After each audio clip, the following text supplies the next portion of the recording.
Audiolivro Bem-aventurados os que choram, por Thomas Watson. Bem-aventurados os que choram, porque serão consolados. Mateus 5,4. Aqui estão 8 passos que levam à verdadeira bem-aventurança. Eles podem ser comparados à escada de Jacó, cujo topo alcançava os céus. Já percorremos um degrau e agora vamos prosseguir para o segundo. Bem-aventurados os que choram. Devemos passar pelo vale das lágrimas em nossa caminhada rumo ao paraíso. A tristeza seria um assunto melancólico e desagradável para abordarmos, se não fosse pelo fato de que ela é precedida pela bem-aventurança e sucedida pelo consolo. O choro aqui indica o arrependimento. Isso implica tanto em tristeza, que é a nuvem, quanto nas lágrimas, que são as gotas dessa chuva dourada. Essa declaração se divide em 2 partes. Em primeiro lugar, temos uma afirmação. Os que choram são pessoas bem-aventuradas. Em segundo lugar, temos uma razão, porque serão consoladas. 1. Os que choram são pessoas bem-aventuradas. A afirmação, os que choram são pessoas bem-aventuradas, como está escrito em Lucas 6,21, bem-aventurados são vocês que agora choram, porque vocês hão de rir. Embora as lágrimas dos santos sejam amargas, contudo são lágrimas abençoadas. Mas todo choro qualifica uma pessoa como bem-aventurada? Não. Há um choro duplo que está longe de tornar alguém bem-aventurado. Há um choro carnal e um choro diabólico. Há um choro carnal que ocorre quando lamentamos perdas exteriores, como aquele descrito em Mateus 2,18. Ouviu-se um clamor em Ramá, pranto e grande lamento. Era Raquel chorando por seus filhos, inconsolável porque eles já não existem. Essas lágrimas carnais são derramadas em abundância. Há muitas pessoas que podem chorar por um filho que morreu, mas não podem chorar por um Salvador crucificado. A tristeza mundana apressa os nossos funerais, pois a tristeza do mundo produz morte. 2 Coríntios 7,10. Há um choro diabólico, o qual é duplo. Quando uma pessoa fica triste por não poder satisfazer suas luxúrias impuras, tais pessoas são como o diabo, que se entristece apenas quando não pode ser mais ímpio do que já é. Foi assim que Amnon se entristeceu a ponto de ficar doente, até desonrar a sua própria irmã Tamar. 2 Samuel 3,2.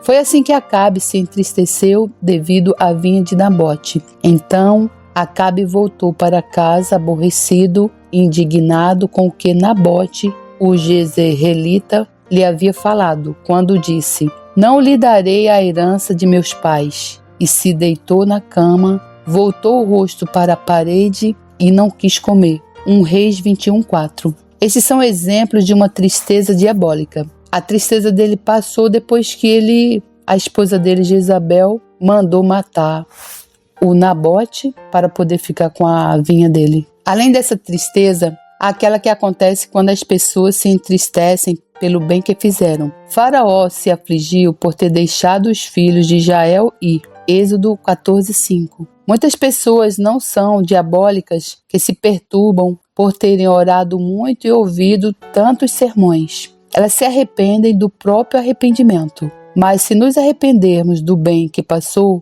Deus não se arrependerá do mal que está por vir. 2. Os objetos da tristeza espiritual. Para ilustrar esse aspecto da tristeza santa, mostrarei qual é o objeto adequado para ela. Existem 2 objetos da tristeza espiritual, o pecado e a miséria. O primeiro objeto da tristeza espiritual é o pecado. Isso acontece de 2 maneiras. Quando uma pessoa se entristece por seu próprio pecado e quando ela se entristece pelo pecado dos outros.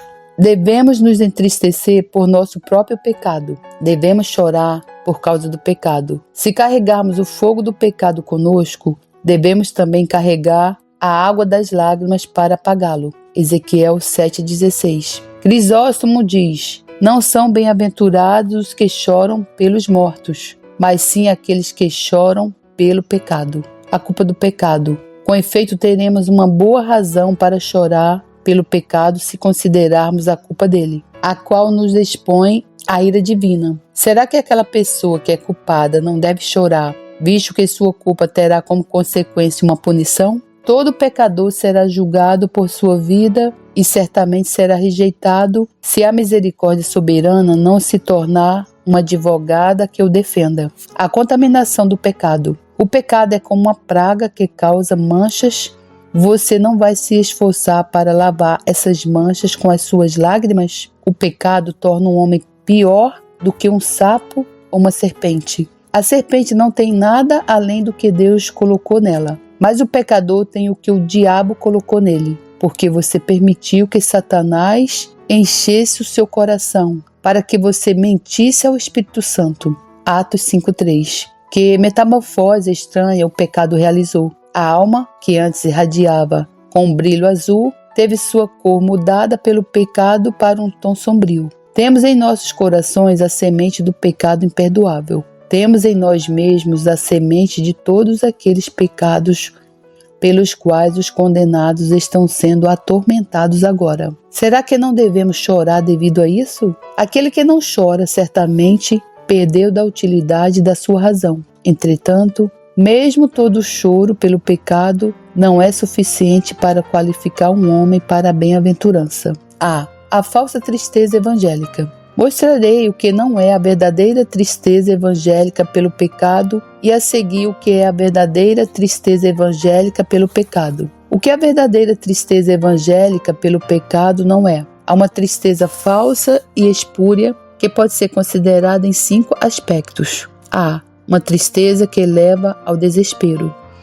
Essa foi a tristeza de Judas. Ele viu seu pecado, ficou triste por isso, confessou, justificou a Cristo e fez restituição. Mateus 27. Judas, que está no inferno agora, fez mais do que muitos fazem hoje em dia. Ele confessou seu pecado e não se alegou como desculpa que agiu por necessidade ou com ambas intenções, mas fez uma confissão pública do seu pecado. Eu pequei. Mateus 27:4. Judas fez restituição. Sua consciência lhe dizia que ele tinha obtido o dinheiro de maneira ímpia. Judas viu que as moedas que recebeu eram o preço de sangue, e ele devolveu as 30 moedas de prata aos principais sacerdotes e aos anciãos. Mateus 27:3-6. Mas Judas não se arrependeu. Judas se enforcou, e as suas tripas, seus órgãos ficaram espalhados lá no campo, e nesse campo lá em Israel até hoje, nem mato nasce. Mas quantas pessoas há que roubam os direitos e as posses dos outros, mas não pronunciam nenhuma palavra de restituição? Judas foi mais honesto do que elas. Bem, no que a tristeza de Judas foi condenável? Ela foi condenável à medida que foi uma tristeza que o levou ao desespero. Ele julgou que a sua ferida era incurável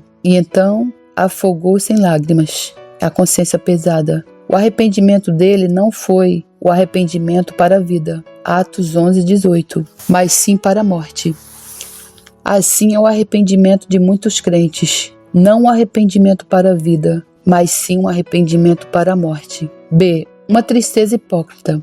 O coração é muito enganador. Ele pode trair tanto através de uma lágrima quanto através de um beijo. Saul parecia estar triste, assim como às vezes ele esteve entre os profetas. 1 Samuel 10:12. E pareceu estar entre os penitentes. Então Saul disse a Samuel: pequei, pois transgredi o mandamento do Senhor e as palavras que ele falou.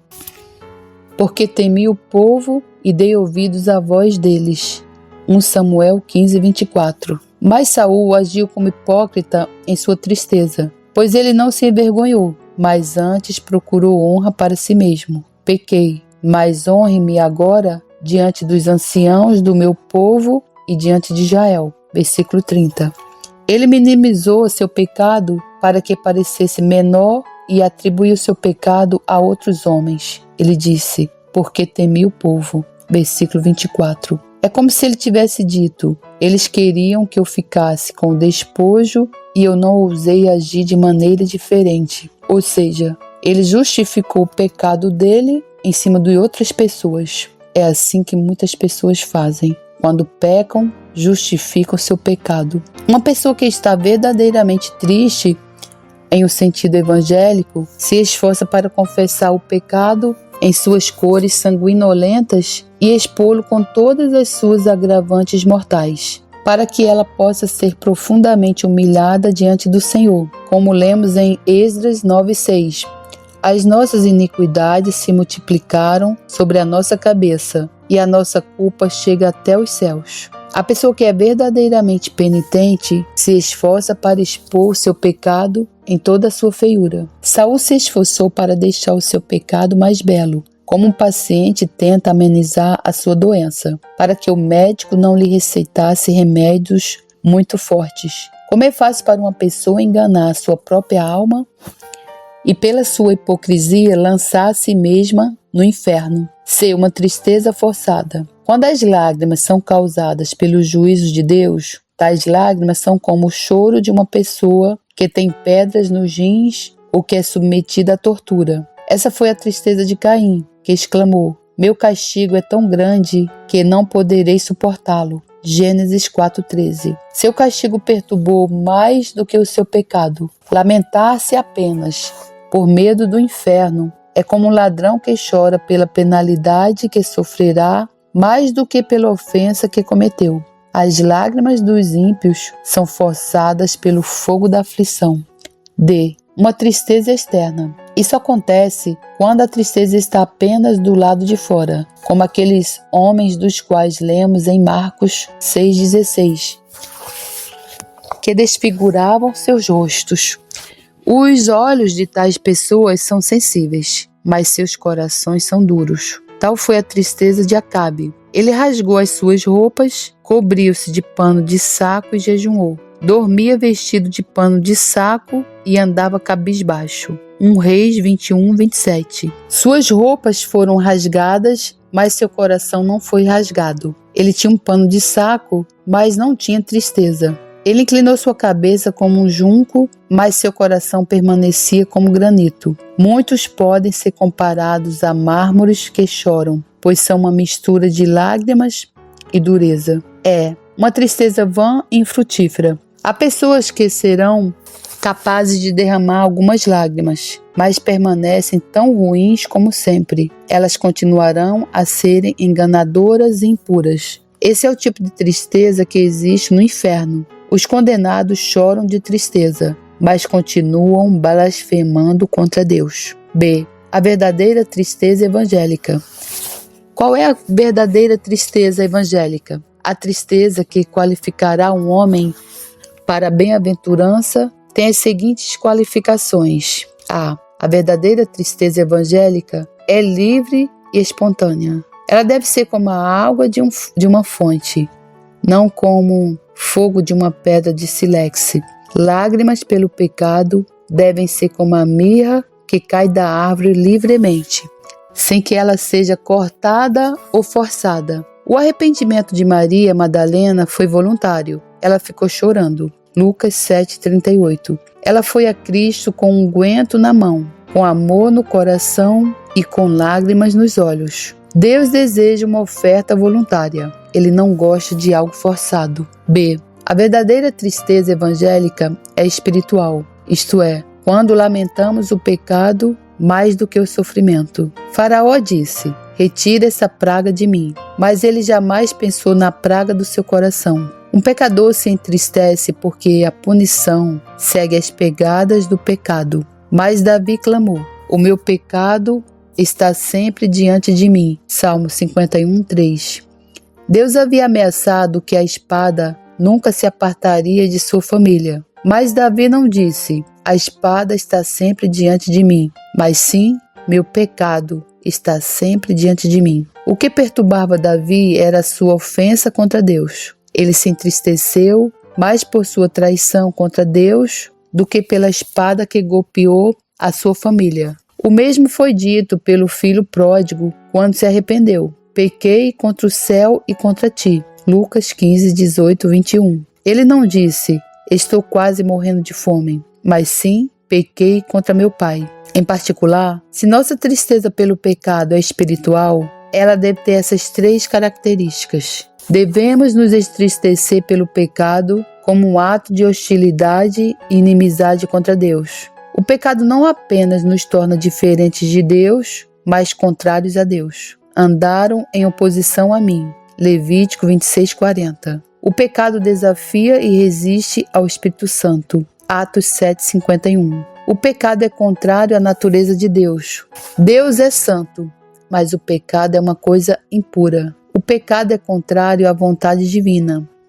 Se a intenção de Deus é uma, a intenção do pecado é outra. O pecado faz tudo o que pode para provocar Deus. A palavra hebraica para pecado significa rebelião. Um pecador luta contra Deus. Atos 5:39. Ora, quando lamentamos o pecado como uma vida vivida em oposição ao céu, então isso é uma tristeza evangélica. Devemos nos entristecer pelo pecado como a mais alta ingratidão contra Deus. Pecar é agredir a misericórdia divina. Deus envia o seu Filho para nos redimir e seu Espírito para nos consolar. Mas nós pecamos contra o sangue de Cristo e contra a graça do Espírito. Será que não devemos nos entristecer por isso? Reclamamos da falta de bondade dos outros. Mas será que devemos ignorar a nossa própria falta de bondade para com Deus? César se entristeceu ao perceber que foi seu filho Brutus quem o esfaqueara.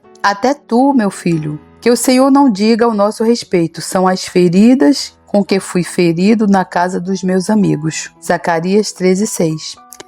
Israel pegou suas joias e brincos, então fez um bezerro de ouro com eles. O pecador pega as joias das misericórdias de Deus e as usa para pecar. A ingratidão é um pecado vermelho como o carmesim. Isaías 1:18. Há um sentido em que os pecados cometidos contra o amor do Evangelho são piores do que os pecados dos demônios, pois eles nunca tiveram a graça oferecida a eles. Ora, quando lamentamos o pecado com o senso de nossa ingratidão, então essa é uma tristeza evangélica. Devemos nos entristecer pelo pecado como uma privação, pois ele nos priva de receber coisas boas e impede nossa comunhão com Deus. Maria se entristeceu pela ausência de Cristo. Levaram o meu Senhor. João 20:13.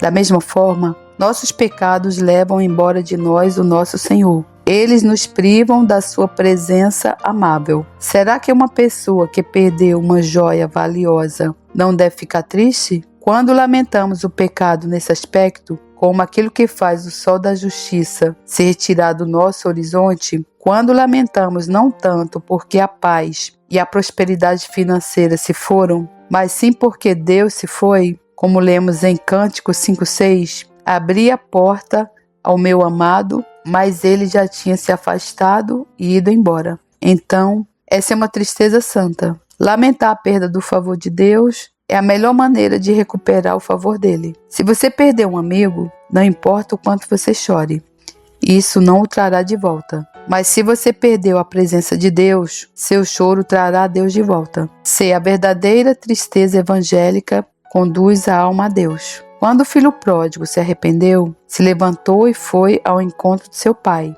Vou me arrumar, voltar para o meu pai. Lucas 15:18. Jacó chorou e orou. Oséias 12:4. O povo de Israel chorou e ofereceu sacrifício. Juízes 2:4-5. A tristeza evangélica coloca o homem no caminho do dever. A razão para isso é que na verdadeira tristeza há uma mistura de esperança e a esperança leva a alma a fazer uso dos meios. Aquela tristeza que, como a espada flamejante, Gênesis 3:24, impede a alma de se aproximar de Deus e a afasta do dever. É uma tristeza pecaminosa. Essa é uma tristeza vinda do inferno. Foi essa tristeza de Saul, a qual o levou a buscar a feiticeira de Endor. 1 Samuel 28:7. A tristeza evangélica é um estímulo para a oração. O filho que chora por ofender seu pai vai até a presença dele e não sairá até que se reconcilie com seu pai. Absalão não poderia se aquietar até que visse o rosto do rei. 2 Samuel 14:32-33.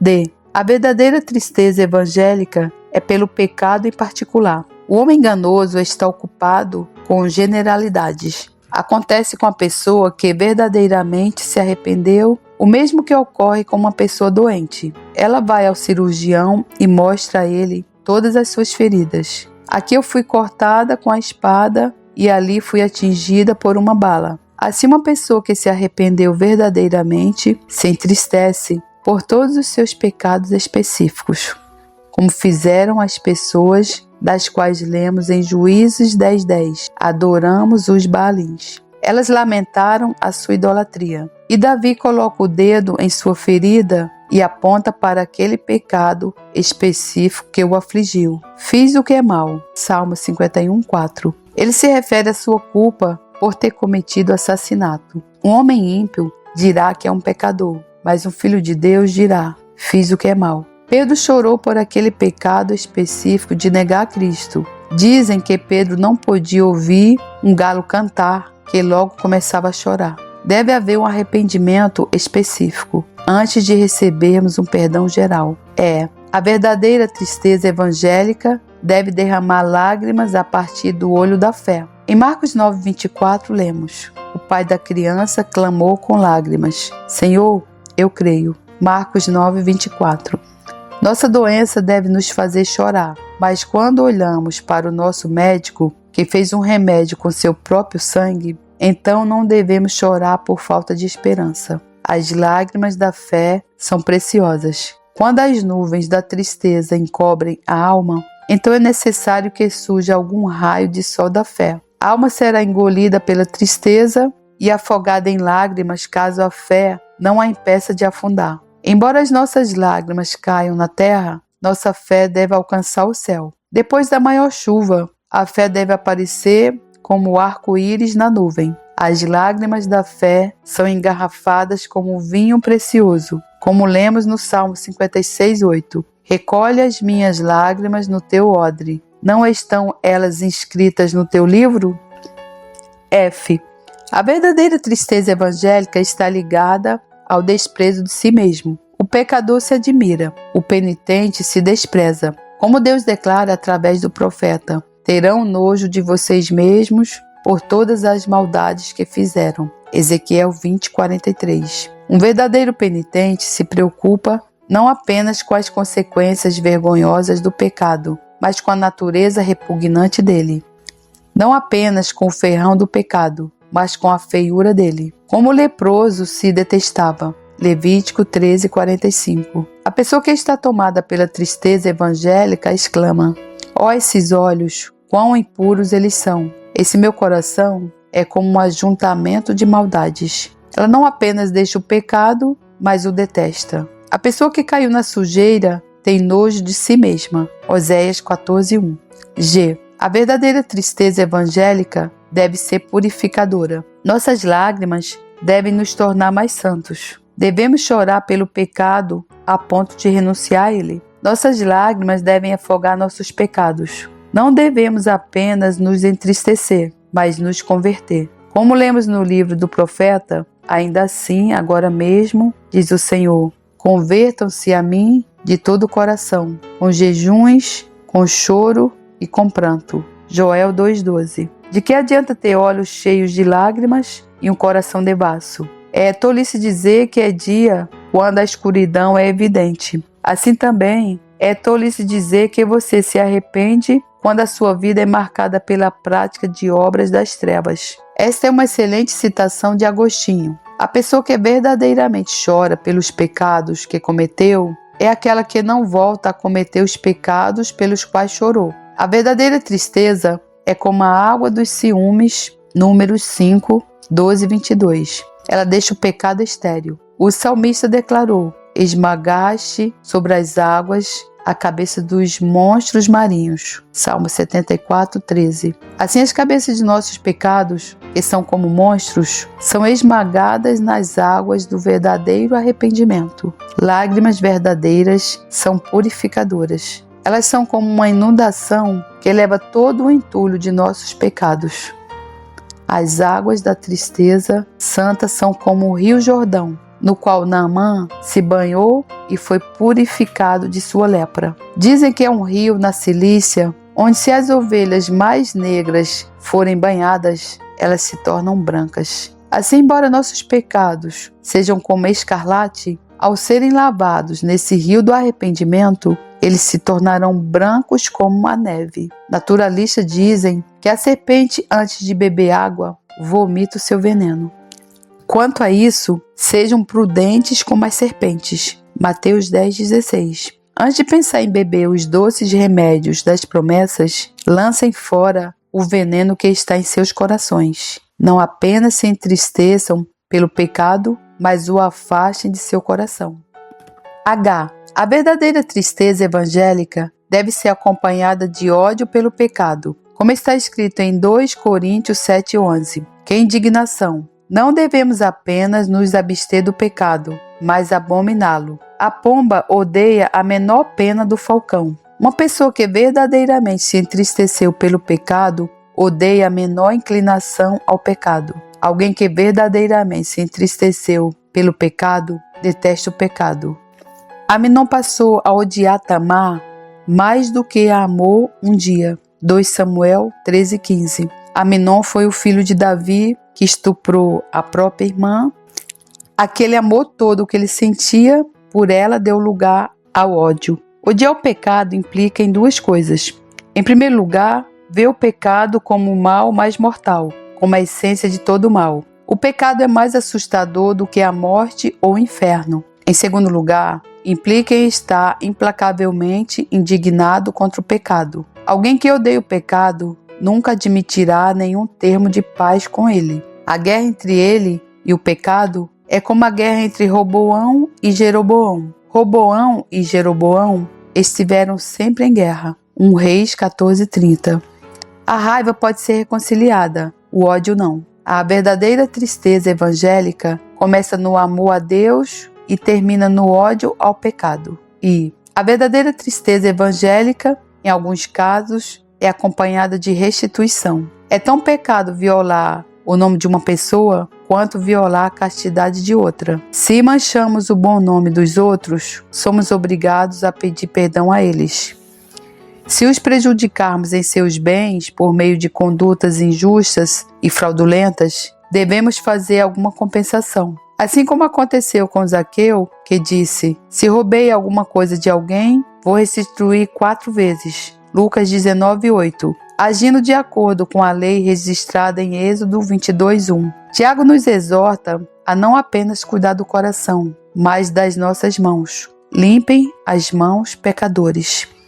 E vocês que são indecisos, purifiquem o coração. Tiago 4:8. Se vocês prejudicaram outra pessoa, purifiquem as suas mãos pela restituição. Estejam certos de que sem restituição não há remissão. J. A verdadeira tristeza evangélica deve ser uma tristeza sem adiamentos. Devemos ter cuidado para não adiarmos nosso arrependimento e deixá-lo para depois da morte. Assim como Davi disse: pagarei agora os meus votos. Salmo 116:18. Assim também um cristão deveria dizer: chorarei pelos meus pecados agora, pois como diz Lucas 6:21, bem-aventurados os que choram agora. Deus nos destinou a vivermos um curto espaço de tempo e nos ordena imediatamente que choremos devido a nossos pecados. Agora Deus ordena que todos os homens em todo lugar se arrependam.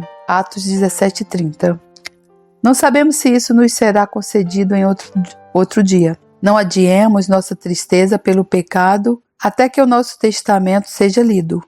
Não pense que a tristeza santa é um dever urgente apenas para quem está no seu leito de morte. Pode acontecer de você querer buscar a bênção quando for tarde demais, como aconteceu com Esaú. Por quanto tempo direi que me arrependerei amanhã? Por que não agora? Como alguém já disse, a demora traz consigo perigo. O adiamento de César para ler sua carta antes de ir para o Senado custou-lhe a vida. A pessoa que verdadeiramente se entristeceu de maneira evangélica se apressa para encontrar um Deus irado, como Jacó fez com o seu irmão, e o presente que ela envia adiante de si é o sacrifício de suas lágrimas. Que a verdadeira tristeza evangélica pelo pecado é perpétua. Há algumas pessoas que derramarão lágrimas durante o sermão, mas elas as secam rapidamente. A tristeza do hipócrita é como uma veia aberta, mas que rapidamente é estancada. A palavra hebraica traduzida por olho também significa fonte, para mostrar que as lágrimas devem fluir pelos olhos, assim como as águas fluem por uma fonte de maneira incessante. Porém, não devemos ser como a fonte Líbia descrita pelos antigos, da qual de manhã brota água quente e ao meio-dia brota água fria. As águas do arrependimento não devem fluir com mais calor pela manhã, quando primeiramente ouvimos o Evangelho, enquanto ao meio-dia, em nossos momentos de saúde e prosperidade, venham a se tornar frias a ponto de congelar. Nosso choro deve ser diário, como disse Paulo, eu morro todos os dias. 1 Coríntios 15:31. Assim o cristão deveria dizer, eu choro todos os dias. Portanto, mantenha aberto um fluxo de tristeza piedosa e certifique-se de que ele não seja interrompido até a morte. Em Lamentações 2:18 está escrito que as suas lágrimas corram como um ribeiro, de dia e de noite, não descanse. Que a menina de seus olhos não pare de chorar. Dizem que o santo John Bradford mal passava um dia sem derramar algumas lágrimas pelos seus pecados. A tristeza diária é um bom antídoto contra a apostasia. Li sobre alguém que tinha epilepsia e que foi curado ao ser mergulhado na água do mar. Lavar nossas almas diariamente nas águas salinas do arrependimento é a melhor maneira de prevenir e curar as recaídas. Até os próprios filhos de Deus devem chorar por perdão, pois Deus, ao perdoar, não perdoa instantaneamente os pecados passados e futuros, mas o arrependimento deve ser renovado tanto quanto o perdão. Se Deus perdoasse os pecados futuros, bem como os passados, isso tornaria fútil parte do ofício de Cristo. Qual seria a necessidade da intercessão de Jesus se o pecado fosse perdoado antes de ser cometido? Há pecados na vida das pessoas piedosas que são cometidos diariamente, pelos quais devemos chorar. Embora nossos pecados sejam perdoados, eles ainda se rebelam. Embora eles sejam cobertos, contudo são completamente curados. Romanos 7:23. Mesmo na melhor parte de um cristão, existe algo contrário a Deus. Há nele algo que merece o inferno. Será então que ele não deveria se entristecer por isso? Um navio no qual a água está entrando continuamente através de um vazamento deve ter essa água bombardeada para fora de modo incessante. Enquanto a alma está sendo inundada pelo vazamento do pecado, ela deve ser drenada continuamente pelo bombear do arrependimento. Não pense, ó cristão, que seus pecados são lavados apenas pelo sangue de Cristo, mas sim pela água e pelo sangue. O lavatório de bronze, Êxodo 30:18, em que o povo de Israel deveria se lavar, pode ser um emblema adequado deste lavatório espiritual. Lágrimas e sangue. A tristeza santa foi descrita como ser entristecido segundo Deus. 2 Coríntios 7:11. Tal tristeza torna um cristão eternamente bem-aventurado. Assim como devemos nos entristecer pelos nossos próprios pecados, também devemos levar a sério os pecados das outras pessoas. Assim como Jeremias desejou que seus olhos fossem uma fonte de lágrimas, também devemos desejar que pudéssemos chorar dia e noite pela iniquidade dos nossos dias. Nosso bendito Salvador lamentou pelos pecados dos judeus, entristecido com a dureza de coração daquelas pessoas. Marcos 3:5. E o santo Davi, ao contemplar os pecados dos ímpios, viu seu coração transformado em uma fonte e seus olhos em rios. Meus olhos vertem rios de lágrimas, porque os outros não guardam a tua lei. Salmo 119, 136. A alma justa de Ló ficava aflita com a conduta libertina daqueles insubordinados. 2 Pedro 2,7. Ló tomou os pecados de Sodoma e os transformou em lanças para perfurar a sua própria alma. Cipriano diz que nos tempos primitivos, quando uma virgem que se dedicava à religião violava a sua castidade, toda a congregação ficava cheia de vergonha e tristeza. Será que não temos razão para lamentar pelos pecados das outras pessoas? Toda a nação não está prestes a ruir sob o peso do pecado. Quão grande é a inundação da maldade que existe entre nós. Lamentemos pela hipocrisia dos tempos. Jeú disse: venha comigo e você verá o meu zelo para com o Senhor. 2 Reis 10:16. Assim também a hipocrisia de alguns consiste nisso. Eles atribuem a Deus tudo o que fazem. Eles ousam usar o nome de Deus para justificar suas maldades, como se um ladrão fingisse ter uma permissão do rei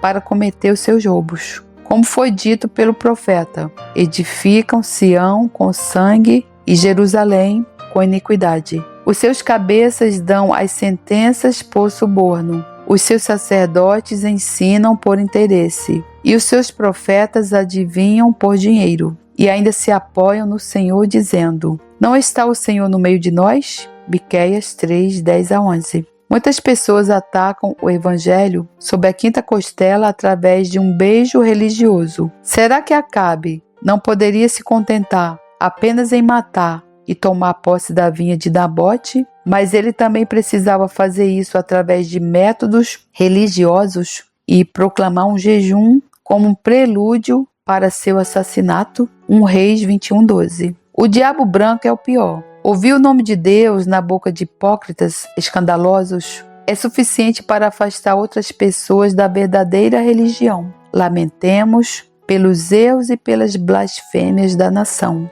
Agora o erro tem um livre curso entre nós. A tolerância dá às pessoas uma licença para pecar. Opiniões amaldiçoadas que haviam sido enterradas há muito tempo na igreja agora são desenterradas e adoradas por alguns. A Inglaterra multiplica as suas religiões da mesma forma que é extravagante em suas modas. Se os rostos das pessoas mudassem tão rapidamente quanto suas opiniões religiosas, não as reconheceríamos. Lamentemos pela violação do pacto com Deus. Esse pecado é como um rolo voador contra a Inglaterra, conforme Zacarias 5:1-4. A quebra do pacto é prostituição espiritual e por causa disso, Deus pode nos chamar de não são o meu povo e nos dá uma carta de divórcio. Oséias 1:9. Lamentemos pelo orgulho da nação. Nossa condição é baixa, mas nossos corações são altivos. Lamentemos pela profanação da terra. A Inglaterra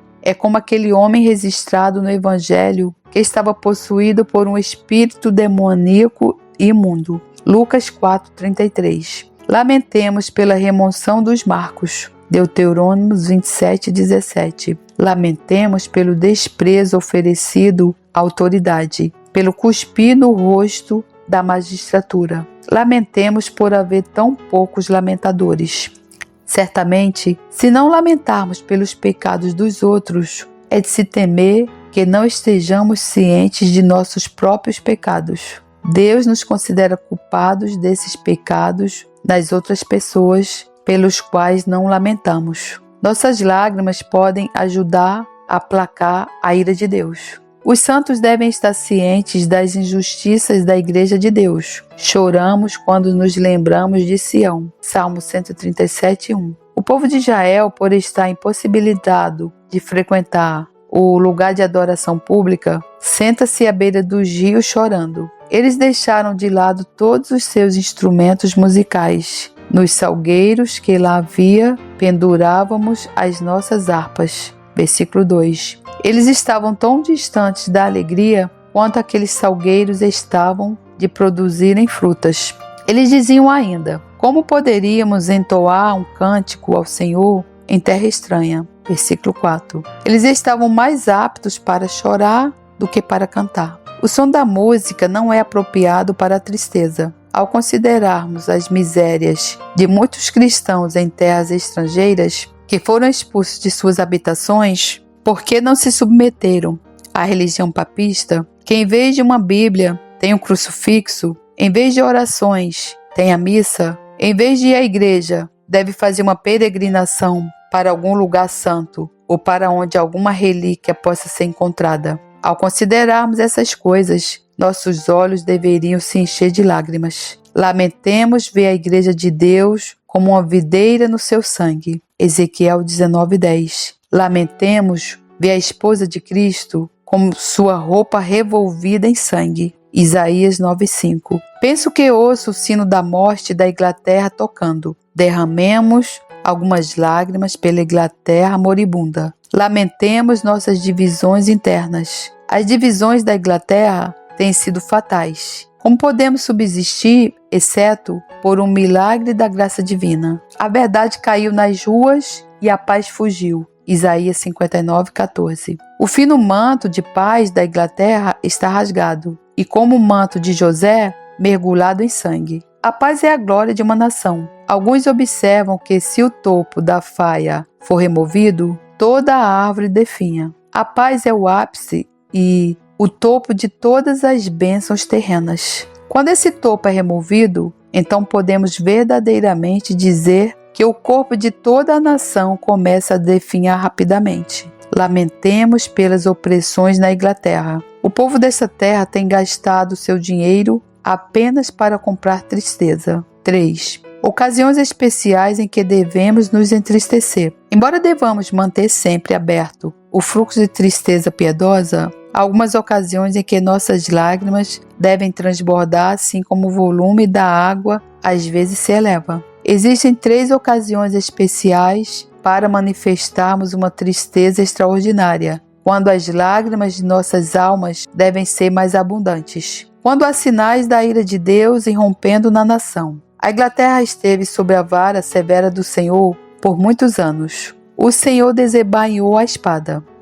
Que nossas lágrimas possam embotar a lâmina dessa espada. Se é o tempo de sermos pisoteados, que seja o tempo de arar o solo de nossos corações. Como disse o profeta, portanto digo, não olhem para mim, deixem-me chorar amargamente. Não insistam em querer consolar-me por causa da ruína da filha do meu povo, porque este é um dia de tumulto, pisoteamento e alvoroço da parte do Senhor, o Senhor dos exércitos, no vale da visão, um derrubar de muralhas e um clamor que vai até os montes. Isaías 22, 4-5. Como disse o profeta Joel, é dia de trevas e escuridão, dia de nuvens. Agora mesmo, diz o Senhor, convertam-se a mim de todo o coração, com jejuns, com choro e com pranto. A chuva vem após o trovão. Quando Deus troveja em uma nação por meio de seus juízos,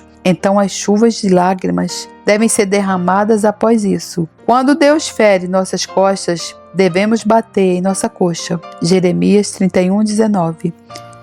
Quando Deus parece estar na entrada do templo, Ezequiel 10:4, como se estivesse pronto para bater suas asas e voar, então é hora de deitar-se chorando entre o alpendre e o altar. Se o Senhor parece estar empacotando e levando embora seu evangelho, então é hora de chorar, para que possivelmente por nossas lágrimas ele se comova.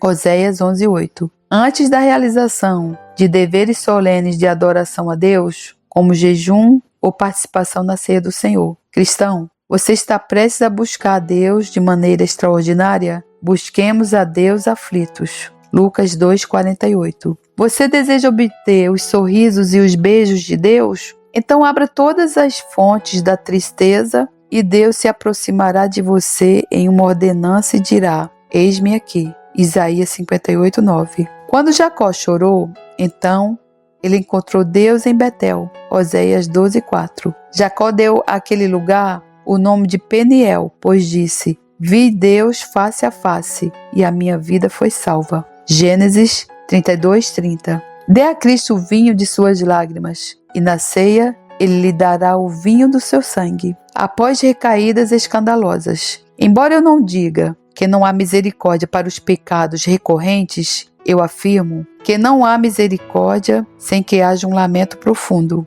Os pecados escandalosos trazem desonra para a religião. 2 Samuel 12:14. Portanto, agora nossas faces devem ser cobertas de vergonha e nossos olhos molhados com lágrimas. Depois de negar Cristo, Pedro chorou amargamente. Cristão, Deus o entregou a algum pecado grave como uma justa recompensa por seu orgulho e segurança carnal? Então banhe-se em suas lágrimas. Pecados de fraqueza prejudicam a alma, mas pecados escandalosos ofendem o Evangelho. Pecados menores entristecem o espírito, mas pecados maiores afligem o espírito.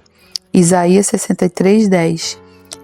E se aquela pomba bendita chora, será que não deveríamos chorar? Quando o ar está sombrio, então o orvalho cai. Quando, devido a algum pecado escandaloso, escurecemos o brilho do Evangelho, então é a hora de o orvalho de lágrimas santas cair de nossos olhos. Eita glória! Graças a Deus, graças ao meu bom Deus por esse ensino, que ensino edificante, que ensino esplendoroso, maravilhoso, que ensino lindo. Eu espero, irmão, em Deus, que esse ensino possa edificar a sua vida, porque antes mesmo de eu começar a gravação, eu já oro a Deus para que o ensino possa edificar não somente a minha vida, mas a sua vida. Irmão, como é que um ensino desse pode edificar a nossa vida? Nós precisamos orar a Deus para que Deus nos dê o arrependimento, nos mande o arrependimento, porque o arrependimento vem de Deus. Se você está aí, irmão,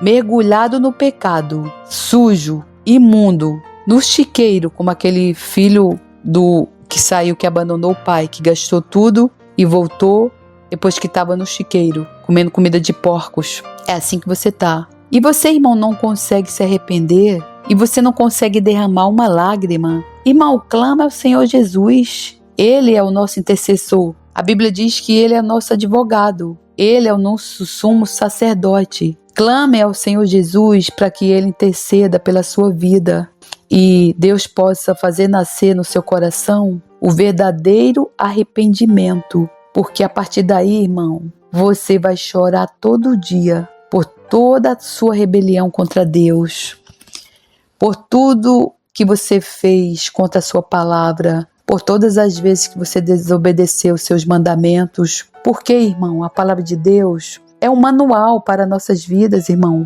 Irmão, isso é independente, irmão, de religião. Eu estou falando para você, independente de religião, independente de igreja, irmão. A palavra de Deus, irmão, é um manual, irmão, para a sua vida. Não é um manual para a sua vida para você ler Salomão e investir dinheiro e ficar rico, não, irmão. Não é isso, não.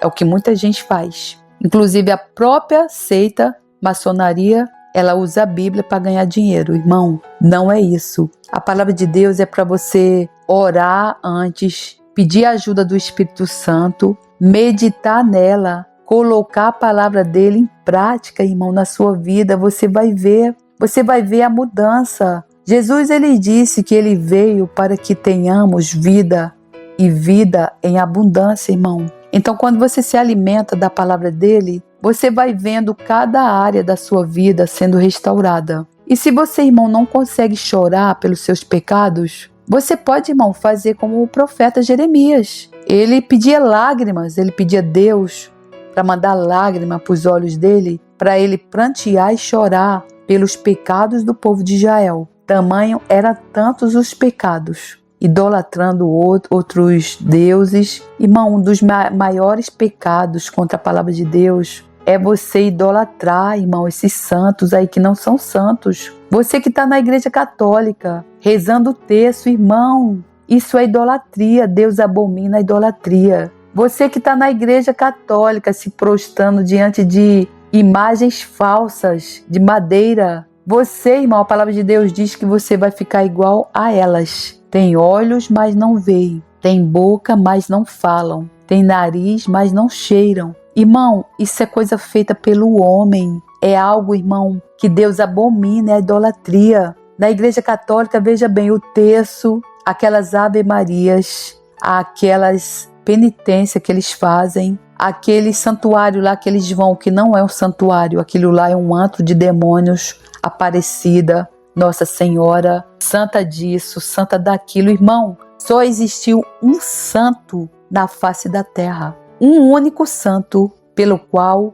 todo joelho vai se dobrar um dia e vai confessar: Jesus Cristo, nosso Salvador. Ele foi o único santo, Filho de Deus, pelo qual se entregou pelos nossos pecados, derramou o seu sangue. Portanto, irmão, não faça isso, irmão. Não idolatre coisas feitas pelas mãos dos homens, irmão. Se arrepende, irmão, desse pecado. Você que é católico, se arrependa desse seu pecado de idolatria, irmão.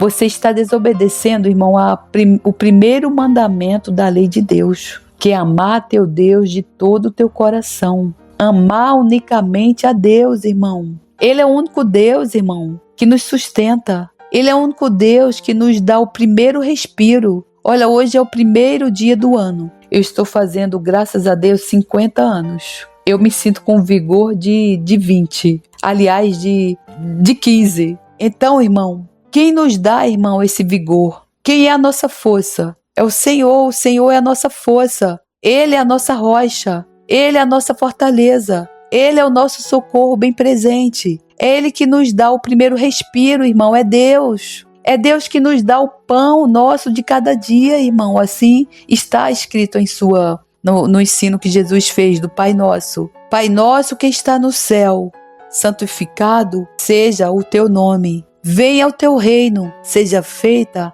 a tua vontade, assim na terra como no céu. Então, irmão, é Deus que tem que estar em primeiro lugar na nossa vida. Se você, irmão, verdadeiramente ainda não se arrependeu dos seus pecados, eu tenho algo para falar para você, por último. Arrependei-vos, irmãos, porque é chegado o reino de Deus. Jesus, ele está às portas, irmão. Jesus está voltando. Ele reina. Ele ressuscitou. Ele está vivo. Ele é o rei e ele está voltando. Não como um Deus amoroso, porque o Deus amoroso está lá, esperando a gente se arrepender dos nossos pecados todo dia. Porque as suas misericórdias, elas se renovam todas as manhãs. E são a causa de não sermos consumidos.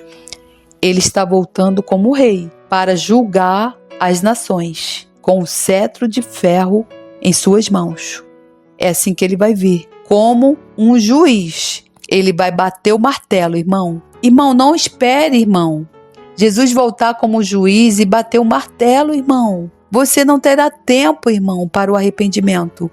A Bíblia diz que ele virá como um ladrão no meio da noite. Você não vai nem ver. Ele vai vir para buscar os santos, os crentes santos, porque quando ele nos chama, ele chama para sermos santos, largarmos o pecado, se cair, chorar, se levantar, seguir em frente, porque ele segura nas nossas mãos.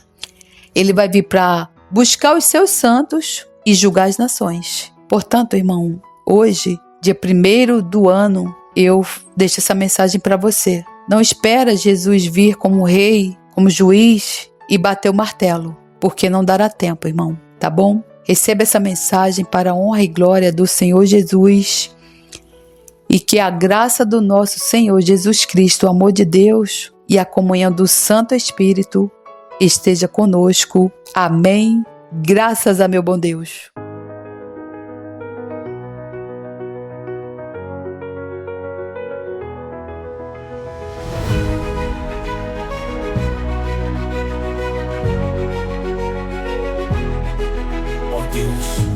Por que nos rejeitaste para sempre? Por que se acende a tua ira contra as ovelhas do teu pasto? Lembra-te da tua congregação, que compraste desde a antiguidade, da vara da tua herança que remiste, deste monte Sião em que habitaste. Levanta os teus pés para as perpétuas assolações, para tudo que o inimigo tem feito de mal no santuário. Os teus inimigos bramam no meio dos teus lugares santos, põe neles as suas insígnias por sinais.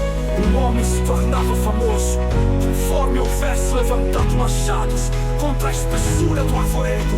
Mas agora toda obra é entalhada de uma vez, quebram com machados e martelos. Lançaram fogo no teu santuário, profanaram, derrubando até o chão a morada do teu nome. Disseram nos seus corações, despojemos-nos de uma vez. Queimaram todos os lugares santos de Deus da terra.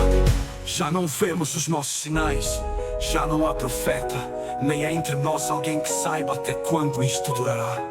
Desde até quando, ó Deus, nos afrontará o adversário, blasfemará o inimigo, o teu nome para sempre. Porque retiras a tua mão, a saber a tua destra, tira de dentro do teu seio. Todavia Deus é o meu rei, desde a antiguidade, operando a salvação no meio da terra. Tu dividiste o mar pela tua força, Quebrantaste as cabeças das baleias nas águas, fizeste pedaços as cabeças do Leviatã, e o deste por mantimento aos habitantes do deserto. Vendeste a fonte e o ribeiro, cegaste os rios impetuosos. Teu é o dia e tua é a noite. Preparaste a luz e o sol, estabeleceste todos os limites da terra. Verão e inverno tu os formaste. Lembra-te disto, que o inimigo afrontou o Senhor, que o povo louco blasfemou o teu nome. Não entregues às feras a alma da tua rola. Não te esqueças para sempre da vida dos teus aflitos. Atenda a tua aliança, pois os lugares tenebrosos da terra estão cheios de moradas de crueldade. Oh, não volte envergonhado o oprimido. Louvem o teu nome, o aflito e o necessitado. Levanta-te, ó Deus, pleitai a tua própria causa. Lembra-te da afronta que o louco te faz cada dia. Não te esqueças dos gritos dos teus inimigos. O tumulto daqueles que se levantam contra ti aumenta continuamente.